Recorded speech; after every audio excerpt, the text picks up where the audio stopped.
1942, and a call to arms. Cooking? I want a change. I can't cook anyway. I want to do something exciting. Yes, radio location. Or on a gun or a bomber or something. Well, I think I'd like to be a cook. Be a cook? But whatever for? Because you can't win a war without cooks. Haven't you heard the old saying, an army marches on its stomach? Well, it's just as true today. These boys need good meals, and they certainly earn them. Suppose this were to happen. A kitchen without cooks. What about some grub?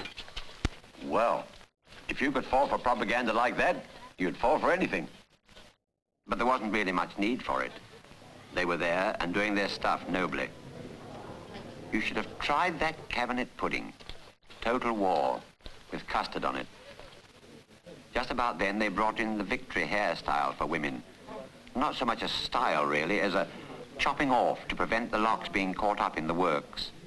For the women who worked the machines that made the things that were going to win the war didn't have much time for frills. Day shift, night shift, overtime, double British summertime. There's the hands that made the Lancaster and Stirling bombers that were destined to knock the stuffing out of Germany. And many's the time the R.A.F. aces came on a visit to the factories to see what was a building for them.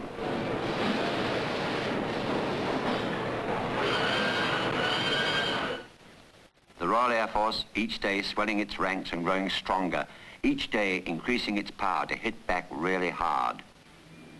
Maybe you were a Boston pilot streaking towards Holland over the wave tops of the North Sea.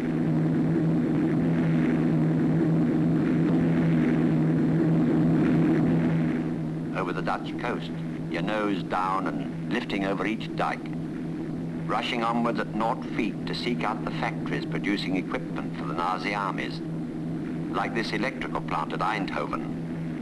And as you shot over it and felt the shudder caused by your own falling bombs, you said, well, that's one place that won't produce any more for the time being. Or maybe you were 1,000 miles or more away, cruising above the hot sands of the Middle East. Showering the stuff down on Rommel's supply lines to his advanced position at Alamein, the very gateway to Cairo and Suez. And yours wasn't the only shower of destruction falling in those parts, for there in a tent behind the lines was the big cigar himself, breaking his journey to Moscow in order to put things right in Egypt. Surprise, surprise, and so it proved for many. For Churchill rained bowler hats among the military staff like Santa Claus giving out at Christmas time. Those who had failed went, and others took over. There wasn't going to be any more British retreat, said Churchill, and woe betide any who disagreed with him, including Rommel. Well, especially Rommel. Ruthlessly, the Prime Minister fired left and right, and new faces would be seen on the battlefield. Faces such as that of Bernard Montgomery. And in that face were keen eyes connecting with a shrewd brain.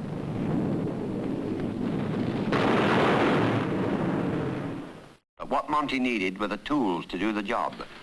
And only in American factories was there an output to match his demands at this time of crisis. Courageously, Franklin D. Roosevelt told his people that though their need was indeed great, that of others was greater and would be met first. Yet more call on the busy, humming American war plants. To safeguard that output from saboteurs and agents, Hoover of the FBI swooped and caught quite a few in the net. There were some sensational trials of suspected agents with sensational evidence.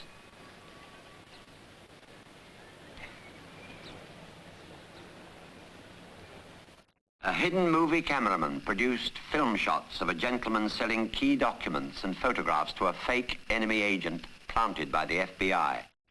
Out from his sock comes real evidence in camera.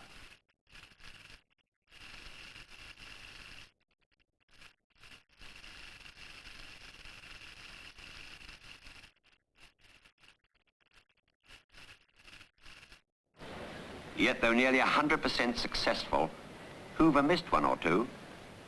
The French liner Normandy, undergoing conversion to a troop carrier, caught fire and burnt herself out in New York Harbor. Was it sabotage or not?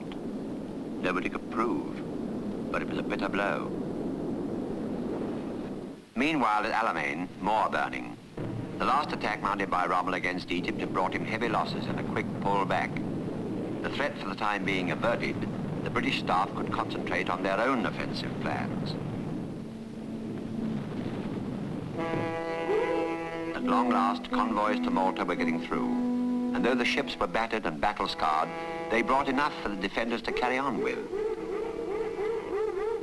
And now that Malta was secure, the Middle East build-up could go forward at full scale. FDR's promised tanks rolled towards the Alamein line. Enough at last for a real offensive.